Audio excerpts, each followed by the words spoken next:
Hey guys, we're going to start a new piece of music this week. We're going to start the theme song from the movie Top Gun. It's Top Gun Anthem. It's a guitar-based song in the first place, guitar and bass and keyboards. And we're just going to focus on the guitar line because the whole song is one single guitar part, which is kind of cool. It's a good line, cool little part, and it's based off the major scale. So that kind of applies to what we've been talking about. So it starts out in the key of C. So this is our C major. Except we're actually starting here on our higher C that we usually do. So we're going to C, D, E, F, and G. Those are our notes. And then from there, into the second section of the song, we're going to use the same pattern, except we're going to move it up to F sharp and play a major scale pattern there. But we're going to not play in the open position because we can't really... It's hard to play vibrato and a lot of little technical things on the high E string sometimes. And sometimes it sounds better to be able to play them on the G where you get a little more warmer tone. So we're going to be playing in the fifth position here. So here's our C, D, E, F, and G. So fifth fret on the G string, seventh fret, fifth on the B, sixth, and then 8 on the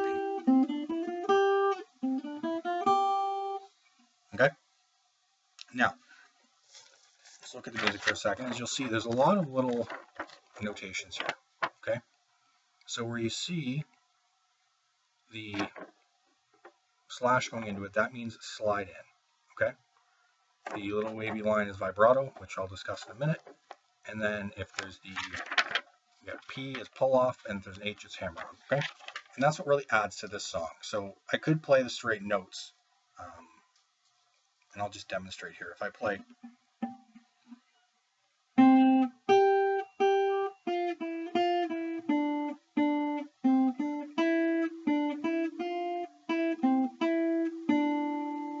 That's just the notes, versus adding in the vibrato and the slides.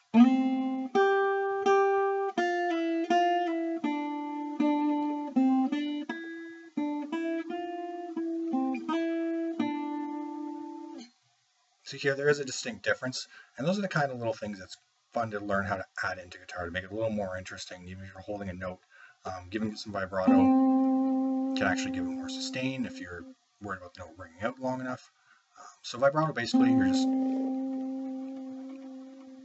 very gently and quickly bending the string up and down. You don't want to go too far. If you go, the vibrato is too wide, you end up putting the string out of tune. It's just it's a little wiggle, okay? So let's break apart that first section, part A here. So it starts out on our fifth fret. We have our 8. So we're going to slide in, vibrato, slide down to 5, pull off.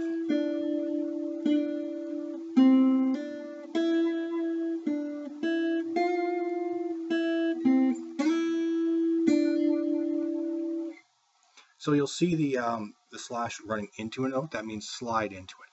So that fifth fret, instead of just playing. So you kind of pick the note somewhere down here. It doesn't have to be way down. I always do it that way. But you just kind of pick it as you're sliding up to the note. And then you get that really cool sound in there. And it makes it easy to go right into the vibrato. So I'm going to play through part A, and then we'll kind of talk about and break it down a little bit. So the whole thing's going to sound like this. It's actually a repeated pattern.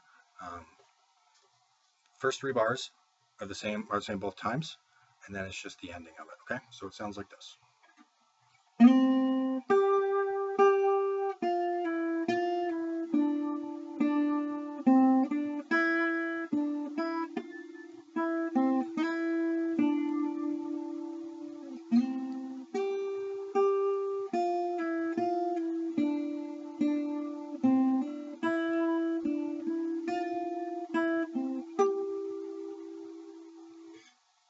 Okay, so as you can hear, bars, we got here 5, 6, and 7, and bars 9, 10, 11 are exactly the same. It's just that 4th bar ending of the lick. Okay, so that's part A.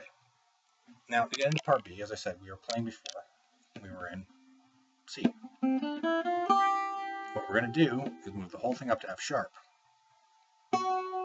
So that's moving it up 6 frets. Okay? Again, we're going to be playing it on our G and B string note, which means it's going to be the 11th fret,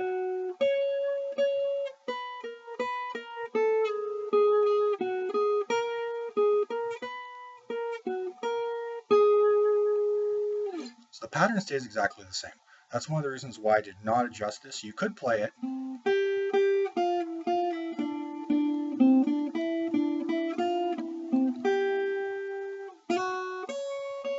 not have to move your hand. However, the pattern changes at that point. The nice thing about this, because it's both are the same pattern in the major scale, all you do is you slide yourself up, you start on a new fret, so then the pattern becomes exactly the same, just with your first finger anchored on the 11th fret instead of the 5th. Okay, so I'm going to show you that little part, and then we'll talk a little more. So again, it starts out by sliding up into the 11th fret.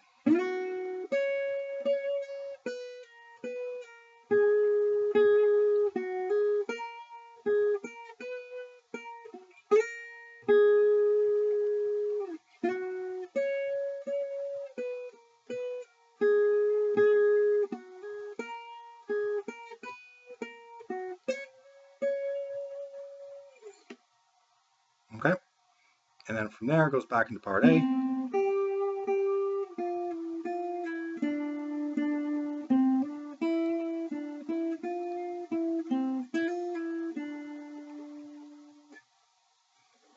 That is the whole song.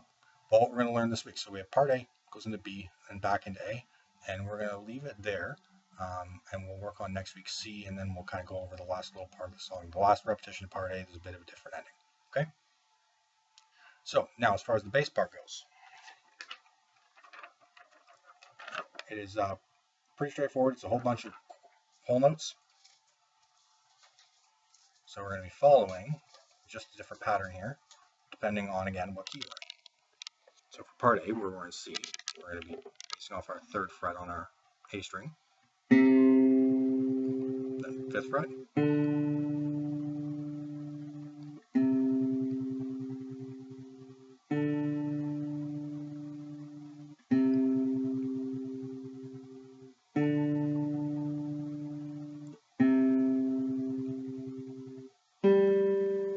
and part B,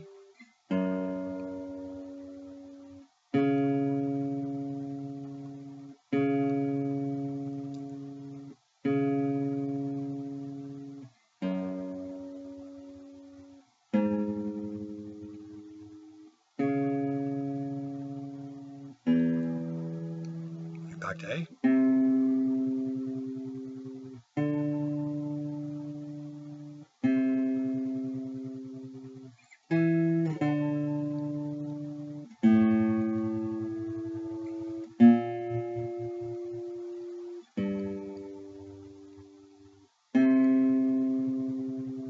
and that brings us up to part C. Okay, so the second time on the bass, part A is a little different. Just the note choices change the dynamic and how it kind of builds up into part C, which is the bridge. The whole song has a guitar solo section after it, but we've eliminated that just to keep it kind of simple. So yeah, that's what we're going to work on this week. There'll be descriptions, links for playthrough videos in the description below, a couple speeds, as well as links to download both sets of the music. Okay, good luck, and I'll see you guys next week.